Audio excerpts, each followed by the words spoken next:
Assalamualaikum warahmatullahi ta'ala wabarakatuh.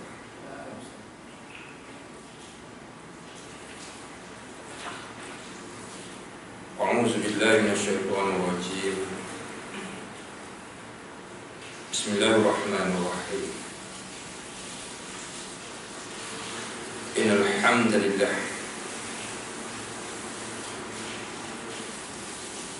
nahmaduhu wa nasta'inuhu wa nastaghfiruh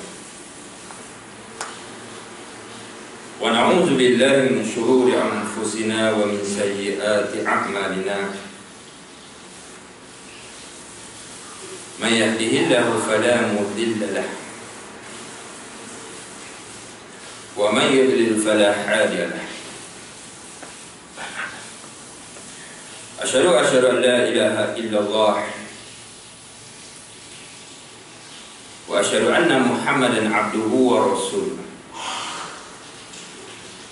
Allahumma salli wa sallim wa barik ala sayyidina wa maulana Muhammadin wa ala alihi wa ashabihi wa man tabi'ahum bi ihsanin ila yaumiddin, amma ba'd. Faqala Allah subhanahu wa ta'ala fi kitabihil aziz ba'da a'udzu billahi minasyaitonir rajim. Bismillahirrahmanirrahim. Ya ayyuhalladzina amanu taqullaha haqqa tuqatih wa la tamutunna illa wa antum muslimun. Sadaqallahul azim. Wahai orang yang beriman, bertakwalah kamu kepada Allah subhanahu wa ta'ala dengan sesungguhnya, dan janganlah kamu mati kecuali kamu dalam keadaan Islam ataupun beriman kepada Allah subhanahu wa ta'ala. Waqala Rasulullah sallallahu alaihi wasallam, la tazulu qadama 'abdin yaumil qiyamah hatta yus'ala an umrihi fima afnah wa an ilmihi fima amila fihi wa an malihi min aina iktasabahu wa fima anfaqahu wa an jismihi fima ablah, atau kama qala Rasulullah sallallahu alaihi wasallam. Sabda Nabi sallallahu alaihi wasallam yang bermaksud tidak akan berganjak kaki kamu ketika mana berada di hadapan Allah subhanahu wa ta'ala selagi mana kamu tidak ditanya oleh Allah subhanahu wa ta'ala. Yang pertama, Allah akan tanya kepada kamu tentang umur kamu, untuk apa kamu habiskannya. Dan Allah akan bertanya kepada kamu tentang ilmu yang kamu belajar, adakah kamu beramal dengannya. Dan Allah akan bertanya kepada kamu tentang harta, daripada mana kamu dapat, untuk apa kamu belanjakan. Dan Allah akan tanya kepada kamu tentang jasa kamu, untuk apa kamu gunakannya. Surah Rasulullah sallallahu alaihi wasallam. Tuan-tuan Allah subhanahu wa ta'ala, alhamdulillah, pada tengah hari ini dapat kita berkumpul, berjumpa sekali lagi dalam siri kuliah sebelum salat fardu zuhur. Mudah-mudahan pertemuan dan perhimpunan kita pada tengah hari ini mendatangkan keberkatan daripada Allah subhanahu wa ta'ala. Dan mudah-mudahan dengan usaha kita yang sedikit ini dapat menjauhkan diri kita daripada api neraka Allah subhanahu wa ta'ala. Dan matlamat, tujuan ataupun klimaks kehidupan kita tak lain dan tak bukan apabila selepas daripada kematian kita, kita meninggalkan dunia ini, maka cita-cita kita ialah syurga Allah subhanahu wa ta'ala, insyaAllah. InsyaAllah tuan-tuan mata Allah subhanahu wa ta'ala, pada hari ini kita akan mengupas sedikit sebanyak tajuk yang kita telah bincang pada pertemuan yang telah lepas. Pada bulan lepas saya tak datang. Saya pergi, kebetulan hari itu saya pergi ke Kelantan. Dan insyaAllah pada hari ini tuan-tuan, seperti mana kita janji di dalam Islam ataupun perkara halal dan haram dalam Islam, hari ini saya cuba alihkan sedikit dan saya cuba ambil satu kitab kitab ini tuan-tuan yang ditulis oleh Profesor Madya Dr. Basri bin Ibrahim Al-Hasani Al-Azhari tentang fiqh perbandingan isu-isu yang terpilih. Ini satu buku yang mudah dibaca dan banyak khilaf di antara para ulama, baik dalam kalangan mazhab Syafi'i sendiri ataupun di antara mazhab. Sebab apa tuan-tuan rahmat Allah Subhanahu wa taala? Sebab hari ini tuan-tuan, kadang-kadang masalah yang berlaku pada hari ini, kadang-kadang di zaman dahulu masalah ni belum timbul, belum ada. Seperti mana hari ini contoh merancang keluarga. Seperti mana hari ini contoh kita ambil dalam seperti mana tentang perubatan banyak.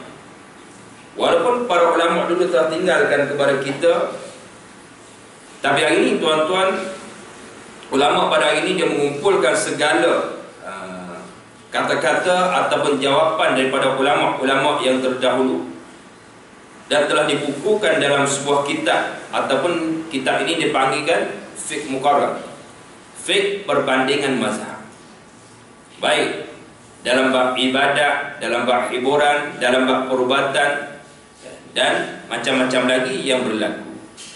Seperti mana hari ini, kadang-kadang setiap kali berlaku sesuatu benda barulah kita nak mencari-cari. Contoh seperti mana ucapan tiap-tiap kali kita ingat, walaupun setiap kali apabila berlaku ustaz-ustaz ataupun para ulama dah bagi jawapan. Contoh seperti mana ucap macam hari Krismas hari itu kan, bising sekejap, selalu berlaku. Ataupun Dipawali, apa hukum ustaz kita nak ucap selamat Dipawali, selamat hari Krismas dan sebagainya.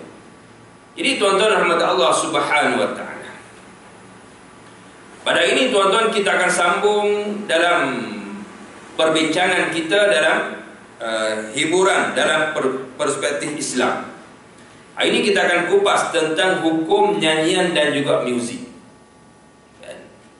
Saya yakin dan saya tahu ramai orang yang suka kepada muzik. Dengar lagu, bukan setakat tuan-tuan, saya pun suka dengar lagu. Dengar lagu, dengar muzik. Tapi kadang-kadang hari ini menjadi berlaku satu pergaduhan dan perbalahan. Sedangkan para ulama dulu telah khilaf di antara mereka. Dah khilaf, yang ni kata tak boleh, ada pula yang mengatakan boleh, tetapi mereka hormat sesama mereka. Tetapi yang timbul pada hari ini di kalangan kita, apabila kita kata tak boleh, memang kita bertahan betul-betul. Kalau orang kata boleh, yang ni tak boleh ni, yang ni wahbi ke apa ni. Cepat sangat kita kata. Jadi tuan-tuan Allah Subhanahu wa taala, sedangkan para ulama dah sediakan dalil. Dan muzik ataupun lagu ni bukan berlaku di zaman kita saja. Bahkan di zaman-zaman dahulu pun dah ada benda ni. Walaupun di zaman Nabi pada awal dulu dalam bentuk syair, ada setengah mereka bersyair sambil ada pula alat muzik. Mungkin zaman dahulu tak sama dengan alat muzik seperti mana kita hari ini. Setengah orang kata bertali tak boleh, kalau tak bertali tak apa. Setengah orang kata yang macam-macam lah. Jadi tuan-tuan, pada hari ini tuan-tuan kita nak tahu, walaupun hari ini kita tak habis, walaupun hari ini kita kena buka, apabila berlaku satu khilaf di antara para ulama, maka di sana ada dalil. Apabila kalulah orang panggil apa, sesuatu benda yang orang panggil dah ijma'. Ijma' ni tuan-tuan, dia tidak ada khilaf lagi. Ijma' bermakna semua ulama bersepakat, mengatakan kalau boleh, mengatakan semua boleh. Kalau tak boleh, mengatakan semua tak boleh. Itu ijma'. Apabila perkara ijma', tak boleh lagi kita nak pertikan. Seperti mana tentang kefarduan solat, seperti mana tentang seperti mana tentang solat 5 waktu. Tidak ada ulama yang mengatakan ada khilaf. Ada setengah kata 4 waktu, ada setengah kata 5 waktu. Tak ada. Memang dah ijma' 5 waktu, 5 waktu. Seperti mana puasa, tak ada setengah ulama yang mengatakan pada bulan Ramadan ada yang tak khilaf. Puasa pun tak apa, tak puasa pun tak apa, tak ada. Itu perkara ijma'.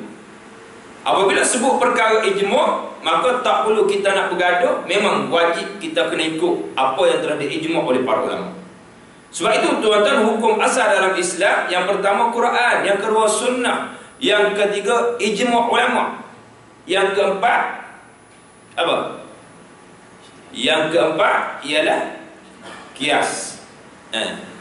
Quran, sunnah, ijma' dan qiyas. Dia tak boleh lagi dah.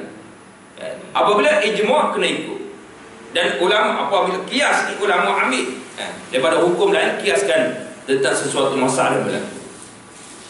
Dia kata di sini tuan-tuan, hukum nyanyian dan juga muzik. Persoalan ini telah banyak kali diajukan kepada para ulama dan cendekiawan Islam di berbagai-bagai tempat, termasuk dalam seminar, masjid, forum dan lain-lain. Banyak orang tanya, banyak orang tanya sangat tentang permasalahan muzik dan juga lagu ataupun nyanyian. Jawapan yang dikemukakan adalah berbagai-bagai. Ada setengah ulama mengatakan boleh, dan ada setengah ulama mengatakan tak boleh. Ada setengah ulama mengatakan boleh kalaulah lagu tu tidak diiringi dengan muzik. Ada setengah ulama kata tak boleh, tak kira lah nak muzik ke tak ada muzik ke, memang tak boleh. Ada setengah ulama mengatakan kalaulah lagu itu tidak ada perkataan yang keji atau perkataan yang boleh terpesong akidah kita daripada Allah, maka boleh. Setengah ulama kata tak kira, asalkan lagu, asalkan nyanyian dia boleh melalaikan kita, maka semua haram. Itu jawapan yang dikemukakan oleh penulis kitab ini. Dia kata berbagai-bagai jawapan. Dia kata sikap masyarakat juga berbagai-bagai mengikut perbezaan jawapan yang dikemukakan. So golongan dari mereka membuka kedua-dua telinga untuk mendengar segala bentuk nyanyian dan juga segala macam muzik. Ada setengah golongan masyarakat semua dia dengar. Ikutlah lagu apa, lagu macam mana, muzik macam mana, muzik yang keras, muzik yang tidak keras, dikir barat, macam-macam, dengar belakang. Asalkan boleh dengar, dia dengar. Setengah orang.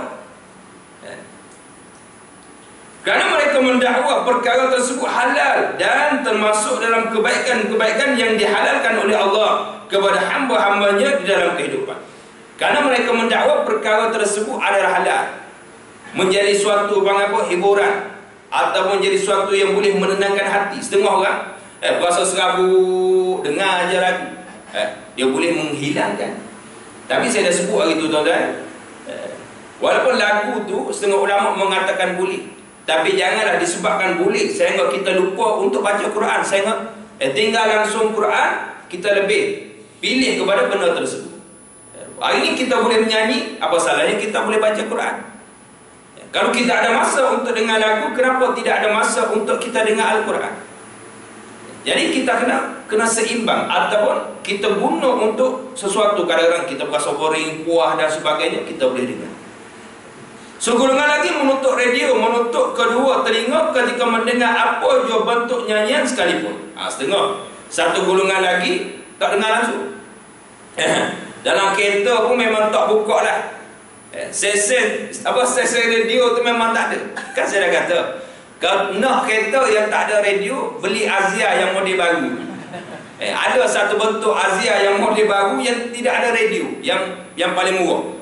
Dia tidak ada radio, dia tidak ada macam-macam, kosong je depan. Orang tak suka dengar. Dia kata tak boleh, nanti kita dengar juga baca Al-Quran dan macam-macam. Tak apa. Contoh Allah Subhanahu Wa Taala. Kerana mereka mendakwa nyanyian adalah seruling syaitan dan hiburan yang melalaikan seseorang dari mengingati Allah dan menunaikan solat. Lebih-lebih lagi kalau yang menyanyi itu adalah kaum wanita. Suara wanita itu sendiri menurut mereka adalah aurat. Apalagi kalau suara nyanyian, kalaulah suara nyanyian. Golongan ini mengemukakan alasan dari ayat-ayat Al-Quran, hadis-hadis, ucapan para sahabat dan ulama bagi menguatkan pandangan mereka. Dan kita kata golongan yang pertama tadi, ini belum lagi perbincangan para ulama. Dia berbincang di kalangan masyarakat ini. Ada setengah masyarakat dia dengar belaka. Tak kira bentuk lagu macam mana, lagu jiwang, lagu rap, hardcore, macam-macam, dia dengar belaka. Apa? lagu rock, lagu dengar berlaku. Ada setengah golongan dalam masyarakat dia tutup tu, tak nak dengar berlaku. Dan mereka mendakwa haram. Lebih-lebih lagi dia kata suara yang dinyanyikan oleh wanita. Jadi tuan-tuan rahmat Allah Subhanahu wa taala, ada juga benar dakwaan mereka. Golongan yang ketiga pula menolak segala macam muzik, termasuklah muzik yang diiringi pembukaan siaran, warta berita yang disiarkan dalam TV dan juga radio. Yang ini memang nyanyi lah. Dengar, nampak kan sekarang buka je apa saja, buka laptop bunyi muzik. Dengar berita, sebelum nak masuk berita dia ada dulu lagu. Semua golongan yang ketiga ni dia kata dia tolak semua segala macam muzik, termasuk muzik yang diiringi siaran warta berita yang disiarkan dalam TV dan juga radio. Walau bagaimanapun golongan ini tidak menzahirkan dengan jelas sokongan mereka, tapi mereka tak berani nak mengatakan yang ni haram ataupun tidak. Tapi bagi pendapat pandangan mereka, muzik ni semua tak boleh. Tak kira muzik macam mana, tak kira kompang ke, tak kira apa saja alat muzik, mereka mendakwa tak boleh. Sama ada kepada golongan yang pertama, mereka tak zahir kepada golongan yang pertama tadi, golongan yang mengatakan semua boleh, ataupun golongan yang kedua, golongan yang mengatakan alat muzik tak boleh, ataupun suara wanita tadi tak boleh. Tapi kalau dah lagu saja tu, nyanyian saja tak apa, tapi muzik tak boleh. Golongan yang kedua, nyanyi tak apa, tapi alat muzik tak nak. Sekali mereka menyokong golongan yang pertama, dan sekali waktu lain mereka menyokong pula golongan yang kedua. Mereka menyokong golongan yang kedua sambil mereka menunggu kenyataan yang jelas dan tegas dari para ulama dalam topik yang sangat penting ini, yang sentiasa berkaitan dengan hati nurani dan kehidupan seharian manusia. Jadi tuan-tuan Allah Subhanahu wa taala, apabila berlaku tuan-tuan macam tu dalam masyarakat, kita dah sebut dari masyarakat, kadang-kadang golongan yang pertama mereka semua buka telinga untuk dengar semua muzik. Golongan kedua, mereka hanya mendengar lagu, nyanyian yang tidak bermuzik. Golongan yang ketiga, mereka semua tolak nyanyian dan juga muzik, hatta ataupun walaupun muzik yang dimainkan dalam warta berita dan sebagainya. Tetapi mereka tak berani nak menyatakan pendapat dan pandangan mereka. Kalau golongan pertama kata ya, mereka pun kadang-kadang ya, tapi mereka tak setuju. Kadang-kadang mereka menyokong pula golongan kedua, tapi mereka tak setuju juga. Mereka harap ada ulama yang menerangkan tentang semua muzik ini adalah haram. Jadi tuan-tuan Allah Subhanahu wa taala, maka pengarang kitab ini dia tulis, dia kata asal sesuatu itu adalah harus. Dalam Islam ni tuan-tuan ada satu kaedah, asal sesuatu itu adalah harus. Semua sesuatu yang ada di dalam, yang ada pada kita ini semua adalah harus. Hukum asal dia adalah harus. Seperti mana arak zaman dahulu sebelum turun ayat mengharamkan arak adalah harus. Peringkat pertama haram sedikit, peringkat kedua haram ketika mana nak solat, peringkat ketiga sedikit, peringkat keempat semua haram. Saya nak sahabat kan, kita pernah cerita sahabat baru je dapat seorang peniaga yang baru sampai stok yang baru untuk berniaga. Lalu orang kata, kamu tak dengar ke Rasulullah dah bagi tahu semalam? Allah dah turunkan ayat bahawasanya dah haram dah arak ni. Semua haram. Dia jumpa Rasulullah yang kata, ya Rasulullah, boleh tak? Aku ni tak nak jual, tapi aku nak bagi percuma je ke orang, sebab baru sampai, rugi kan kalau buang macam tu. Rasulullah kata tak boleh. Kalau aku bagikan arak ini kepada orang kafir, boleh tak? Kan ada soalan dari itu yang ditanya. Tak boleh juga. Benda yang haram kita jadikan hadiah untuk diberikan, walaupun orang yang menerima hadiah itu adalah orang kafir, orang bukan Islam pun tak boleh. Dan saya dah jelaskan dalam WhatsApp itu. Jadi tuan-tuan Allah Subhanahu wa taala, asal hukum sesuatu adalah harus.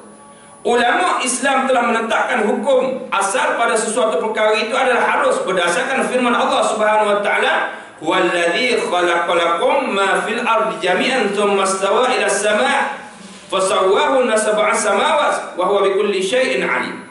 Surah Baqarah ayat 29. Kata Allah Subhanahu wa taala, dialah Allah yang menjadikan untuk kamu segala yang ada di bumi. Kemudian ia menuju dengan kehendak kehendaknya ke arah bahan-bahan langit. Lalu dijadikannya 7 langit dengan sempurna. Dan ia maha mengetahui akan tiap-tiap sesuatu. Ini menjadi dalil yang mengatakan semua asal perkara adalah haram, selagi mana tidak mendatangkan dalil yang mengharamkannya. Sama ada dalil tadi daripada Al-Quran, dalil tadi daripada hadis, dalil tadi daripada ijma' para ulama, dan dalil tadi qiyas yang dibuat oleh para ulama. Apabila tidak ada dalil yang mengatakan haram, maka setiap benda adalah harus.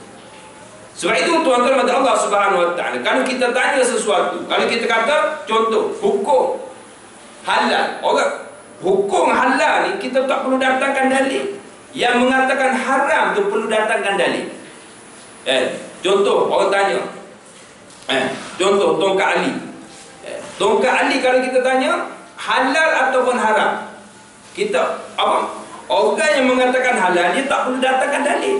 Sebab apa? Dalil dah ada. Setiap sesuatu asalnya halal.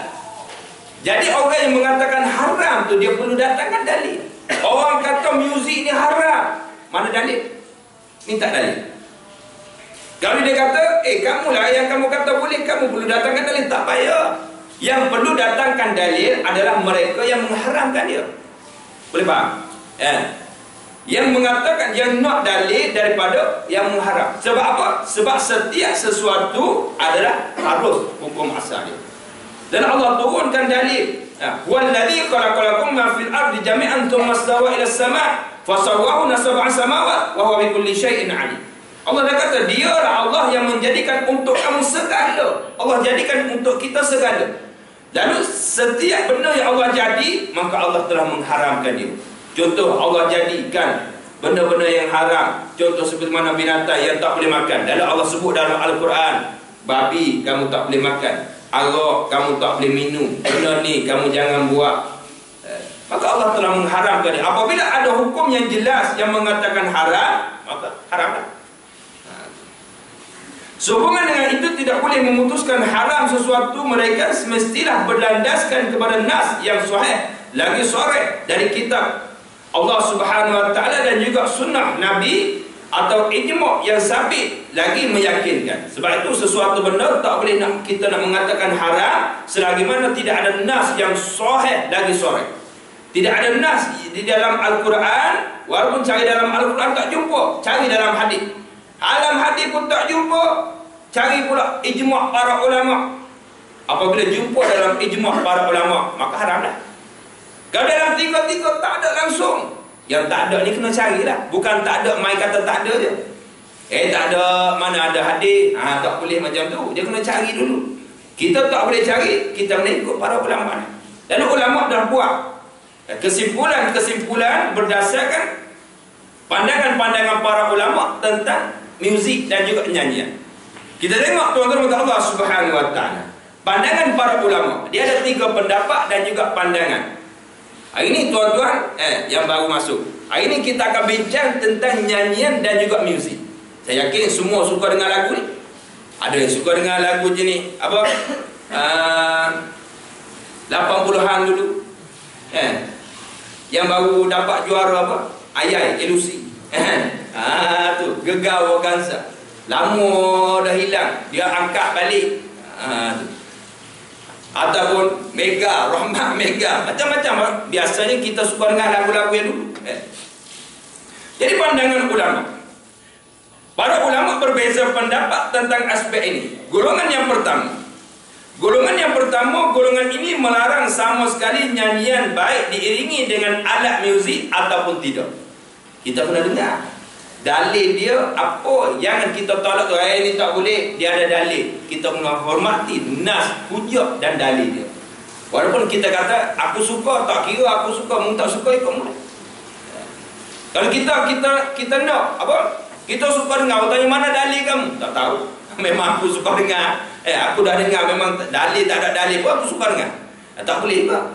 Kena ada hujah, kena ada dalil sebagai jawapan kepada orang lain. Kalau orang tanya, kamu dengar muzik, kamu dengar lagu ni, ada nas ke, ada hujah ke yang mengatakan boleh? Hujah yang mengatakan boleh, jangan cari hujah yang mengatakan tak boleh. Apabila ada hujah yang mengatakan tidak boleh, yang haram sama sekali, barulah kita boleh nak mengharamkan benda-benda tadi. Pandangan yang pertama dia kata, golongan ini melarang sama sekali nyanyian, baik diiringi dengan muzik ataupun tidak. Bagi mereka hukum adalah sama saja, iaitu haram, bahkan boleh meningkatkan kepada tahap dosa besar.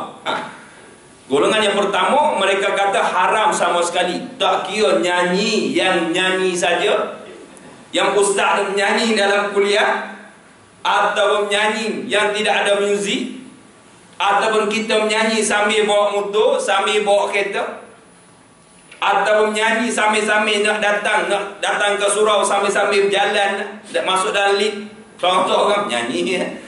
Nyanyi. Golongan pertama mengatakan tak boleh sama sekali. Haram, dia kata. Bahkan dia kata apa? Dia kata bagi mereka hukum adalah sama sekali, iaitu haram, bahkan boleh meningkat kepada tahap dosa besar.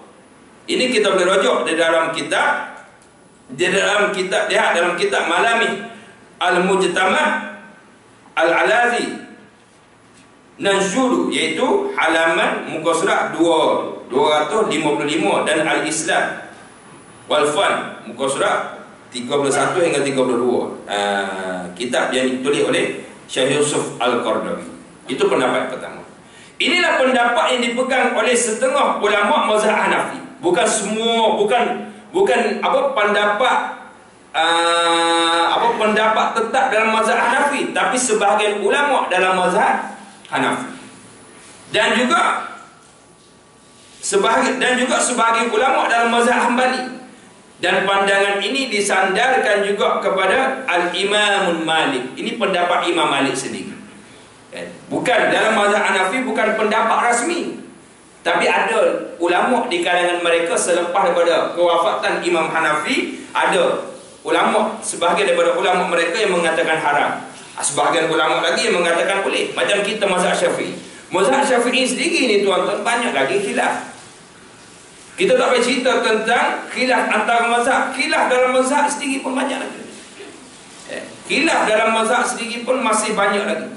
Contoh seperti mana pendapat dua imam, Imam Ramli dan Imam Ibn Hajar. Contoh seperti mana masalah orang yang belum qada semayang.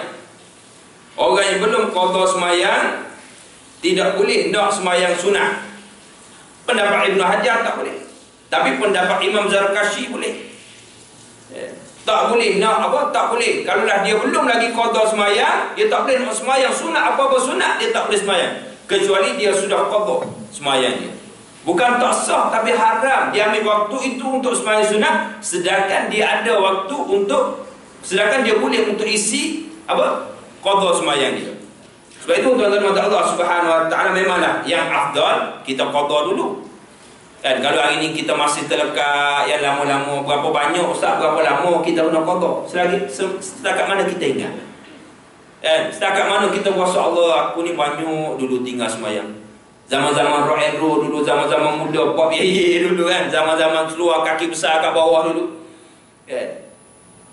zaman-zaman retro dulu, kita ada tinggal semayang. Ini kita rasa insaf tu, ingat kita qada.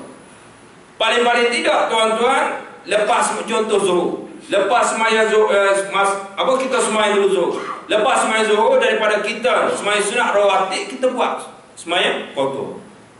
Jadi setiap kali zuhur kita semayang dah sekali, semayang dah sekali, satu hari dah sekali, kalau 10 hari dah 10 waktu dah kita qada. Kalau nak lebih lagi, contoh sebelum semayang zuhur qada sekali, lepas semayang zuhur qada sekali.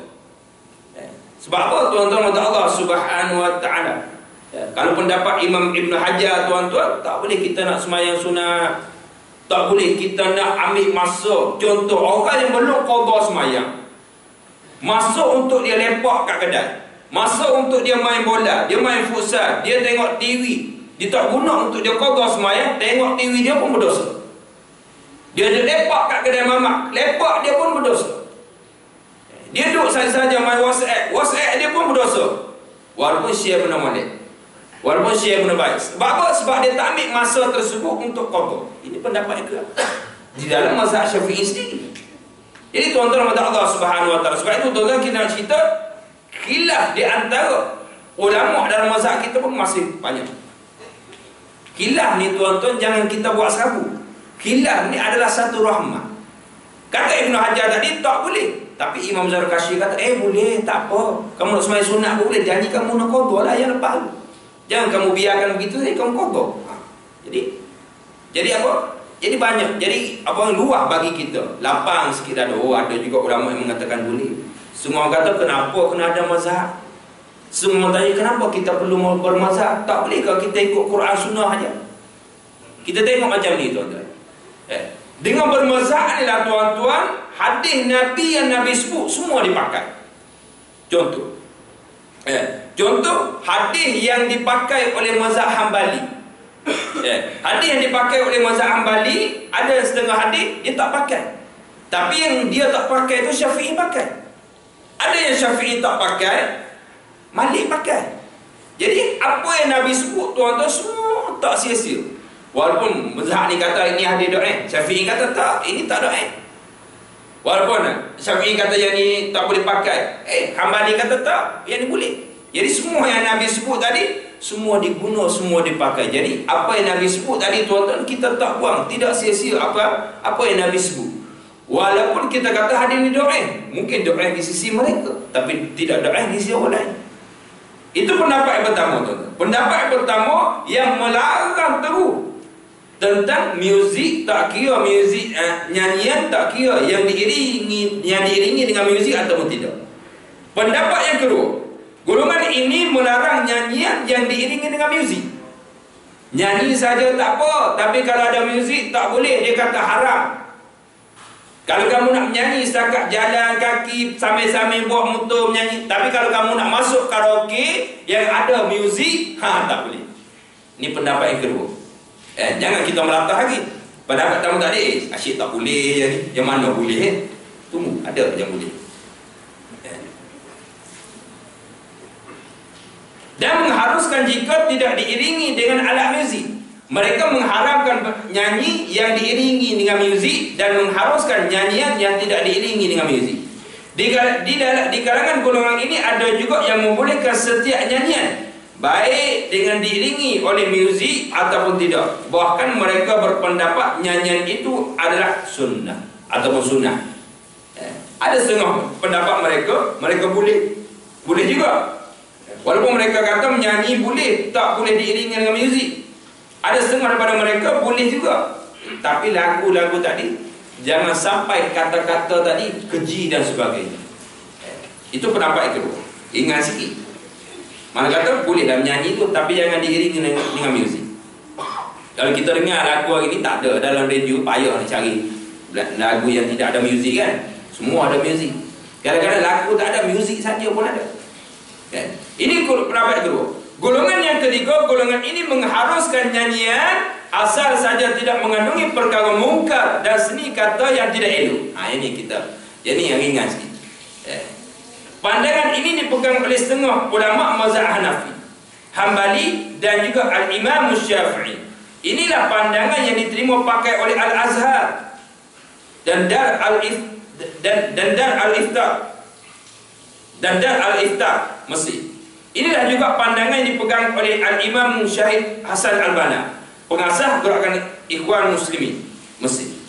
Pandangan yang ketiga ialah boleh kita nak dengar lagu walaupun diiringi dengan muzik, tapi lagu tadi janganlah dengan kata-kata yang tidak elok. Seperti mana kata-kata yang boleh menyesatkan manusia. Kan kita pernah sebut satu lagu itu. Ingat tak lagu apa? Satu lagu yang kata-kata dia tak berapa nak elok, lagu Melayu kita. Tuhan tolong hantarkan malaikat. Lagu malaikat, lagu Hazama. Banyak orang pertikaikan lagu tu. Tuhan tolong hantarkan malaikat untuk menjaga dia dan tunaikan semua permintaannya. Saya tak ingat. Sudah ingat aku. Nyanyi tu. Ada lagu. Awal-awal lagi kalau tuan-tuan dengar, buka YouTube, jangan buka lagi sekarang. Nanti kita tak ada kuliah dengan lagu pula. Lagu tajuk Malaikat. Tuhan tolong hantarkan malaikat untuk menjaga dia Macam tu lah. Kata-kata dia tu kadang-kadang silap pegangan akidah kita. Ya lagi macam tu, tak berapa nak ikut. Jadi tuan-tuan Allah Subhanahu wa taala, tapi tak haram lagi. Bagi kita ni tak ada keluarkan fatwa, tapi adalah ulama-ulama bincangkan benda ni. Kita tengok tuan-tuan, kita tengok hari ni paling tidak kita dalil golongan yang pertama. Golongan yang pertama, dalil mereka yang mengatakan haram sama sekali, tak kira muzik tak kira nyanyian yang diiringi dengan muzik ataupun tidak. Kalaulah dalam bentuk nyanyian, semua nyanyian adalah haram bagi mereka. Dalil bagi pendapat yang pertama, kata mereka, dalil yang mereka berhujjah dengan firman Allah Subhanahu wa taala dalam surah Luqman ayat yang ke-6. Wa minan nasi man yashtari lahwal hadithi liyudilla an sabilillah bighairi ilmin wa yattakhizaha huzwa ulaika lahum azabun muhin. Kata Allah Subhanahu wa taala, dan di antara manusia itu ada yang mempergunakan perkataan yang tidak berguna untuk menyesatkan manusia dari jalan Allah tanpa mengetahui dan menjadikan jalan Allah itu bahan olok-olokan. Mereka itu akan memperolehi azab yang menghinakannya. Surah Luqman ayat yang ke-6. Dalil hujah mereka yang pertama yang mengatakan haram nyanyian dan muzik sama sekali, semua haram. Tak kira dalam bentuk apa saja yang mereka kata haram. Inilah dalil mereka, dalil yang pertama. Mereka mentafsirkan perkataan lahwal hadith. Tengok pada perkataan lahwal hadith, tuan-tuan boleh rajam. Yang terdapat dalam ayat ini sebagai nyanyian. Lahwal hadith yang dimaksudkan mereka adalah nyanyian. Seperti mana Allah sebut, itu mereka mempergunakan perkataan yang tidak elok, yang tidak berguna. Maksud mereka perkataan tidak berguna tadi, mereka rujuk kepada nyanyian. Sebab nyanyian ni kata-kata. Menyanyi ni kata-kata. Kalau bisu tak panggil menyanyi tu kan. Bisu kalau ataupun bersiul saja kan. Macam lagu Scorpion kan, kalau dulu kan dia bersiul dulu. Dia bersiul barulah masukkan lagu. Mereka mengatakan lahwal hadis itu yang terdapat dalam ayat ini sebagai nyanyian. Tengok ulama jawab. Menurut Ibnu Hazmi, pentafsiran sebegini tidak boleh dijadikan hujah kerana beberapa sebab. Lalu Ibnu Hazmi jawab. Kalau kita tengok pengarang kitab ni pun memang suka kepada lagu lah juga. Dia tu jawab. Dia kata apa? Kata Ibnu Hazmi, yang pertama, pendapat seseorang tidak boleh dijadikan sebagai hujah untuk menetapkan hukum kecuali sabda Rasulullah SAW. Kata Ibnu Hazmi, pendapat seseorang tu tak boleh nak jadikan hujah selagi mana kalaulah Rasulullah sendiri mentafsirkan benda tu, barulah boleh jadikan hujah. Kalau pendapat kita tak boleh jadikan hujah selagi mana tidak ada jelas yang Rasulullah sebut sebagai haram. Yang kedua, penafsiran sebegini bercanggah dengan penafsiran golongan para sahabat dan para tabi'in sama sekali. Yang mereka tafsir lahwal hadis itu sebagai nyanyian, kata Ibnu Hazmi, tak betul seperti mana pentafsiran para sahabat dan juga tabi'in. Yang ketiga, kata Ibnu Hazmi, nas yang sama yang dijadikan hujah oleh mereka membatalkan alasan-alasan mereka sendiri, kerana di dalamnya terkandung kenyataan dengan jelas ungkapan. Dan di antara manusia ada yang menggunakan perkataan yang tidak berguna untuk menyesatkan manusia lain dari jalan Allah tanpa ilmu pengetahuan dan menjadikan Allah itu sebagai bahan olok-olokan. Ayat di atas, ayat ini dengan terang menjelaskan orang yang melakukan demikian adalah kafir tanpa perselisihan lagi oleh para ulama. Kerana menjadikan jalan Allah Subhanahu wa taala itu sebagai bahan olok-olokan. Kata Ibnu Hazmi, yang dimaksudkan bahan perkataan tidak berguna dan bahan olok-olokan itu, kata Ibnu Hazmi, ini yang dimaksudkan orang kafir. Apabila diterangkan ayat kepada mereka, mereka memperolok-olokkan, mereka mempermain-mainkan ayat-ayat Allah, bukan dimaksudkan dengan nyanyian ataupun lagu. Jadi kata Ibnu Hazmi, ini bercanggah. Menjadikan sesuatu sebagai bahan olok-olokan tidak terbatas kepada lahwal hadis. Bahkan menurut Ibn Hazmi, seseorang yang membeli mushaf dengan tujuan menyesatkan manusia, memalingkan mereka dari jalan Allah dan menjadikan sebagai bahan olok-olokan, juga seorang yang kafir. Kata Ibn Hazmi, kalau lahwal hadis tu, kalau kita nak guna pakai, tak semestinya perkataan nyanyian ataupun lagu saja.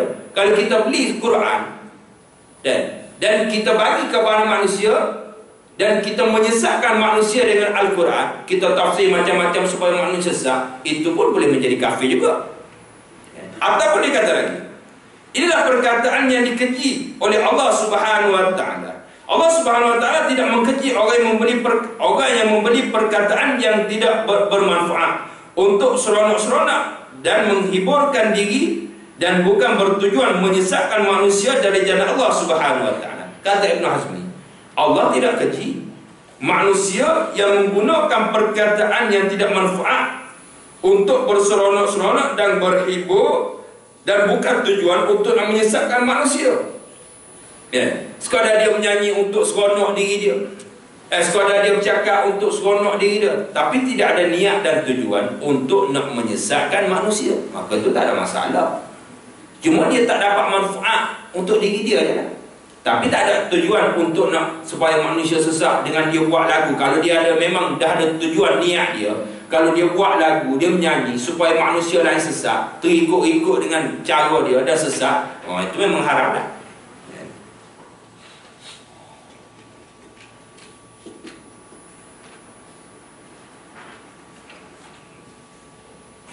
Kerana itu berpegang dengan pendapat golongan yang mengharamkan mendengar nyanyian, yang berpegang dengan hujah di atas adalah tidak tepat. Kata Ibn Hazmi, hujah yang pertama tadi tidak tepat.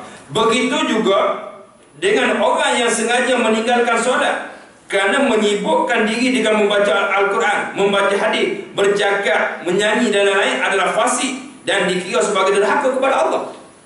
Kata Ibn Hazmi, kalaulah nyanyian itu sebagai lalai, contoh lalai. Kalau orang baca Quran, orang yang suka baca Quran sampai dia ni lupa nak semayang, orang yang suka baca hadis, suka baca kitab agama sehingga lalai dia daripada semayang, pun dikira sebagai lalai juga. Tak boleh nak kata, nak buat satu perkataan putus muktamad yang lagu itu boleh menyesatkan ataupun boleh melalaikan. Kalau kita buat benda lain, contoh main dam ni kadang-kadang dia lalai juga. Sebab tu tuan-tuan, setengah ulama dulu mengharamkan kita main dam haji ni. Ulama-ulama dulu yang gerak. Sebab apa dia kata lalai? Kalau main tuan-tuan, punya nak gerak macam tu kan, punya nak gerak satu-satu, Allah fikir punya lama. Kita punya kong ni berasa Allah nak lipat je meja. Lama sangat tu. Punya bergerak satu, kadang-kadang nak bergerak, undur balik tak jadi bergerak. Punya lama sehingga tinggal semayang, itu pun boleh dijadikan hujah. Tak boleh nak kata putus lagu ni menyebabkan lalai dan boleh kita tinggal semayang. Tak boleh nak memberi kata perkataan putus. Perkara atau benda yang boleh melalaikan kita untuk lupa kepada Allah, tak kira orang yang berseronok dengan anak isteri sehingga lupa semayang, pun dikira sebagai lalai juga. Hari Sabtu tuan-tuan tengok Nustan. Nustan ni lama cerita dia panjang. Masuk waktu Zuhur dah main Nustan. Tengok punya Nustan lama. Lupa nak semayang Zuhur. Punya syoknya Nustan. Minggu lepas cerita apa? Prim apa nama tau? Sempatlah jenguk sekejap. Sehingga terlupa nak semayang. Sama juga. Kita tak boleh nak kata putus yang mengatakan hanya muzik ataupun lagu yang boleh melalaikan manusia daripada mengingati Allah Subhanahu Wa Taala. Allah dah pesan banyak benda, bukan hanya muzik, bukan hanya lagu saja. Allah pesan dalam Al-Quran, ya ayyuhallazina amanu la tulhikum amwalukum wala auladukum an zikrillah. Wahai manusia, wahai orang beriman, jangan sampai harta benda kamu sibuk dengan pekerjaan, berniaga, menjual, berdagang, macam-macam sehingga kamu lupa kepada Allah. Kamu sibuk dengan anak pinak kamu, dengan isteri, seronok dengan mereka sehingga lupa untuk mengingati Allah. Allah kata, ulaika humul khasirun. Bagi mereka adalah orang yang rugi. Rugi di mana? Rugi di akhirat. Bermakna tuan-tuan, kita tak boleh nak memutuskan hanya lagu ataupun muzik yang menyesatkan ataupun melalaikan manusia daripada untuk mengingati Allah Subhanahu Wa Taala. Kalau macam tu, bagaimana pula orang yang suka dengan lagu tapi masuk waktu sembahyang dia Datuk Bilal sebab suara dia paling sedap. Ya, masuk waktu sembahyang atau mula.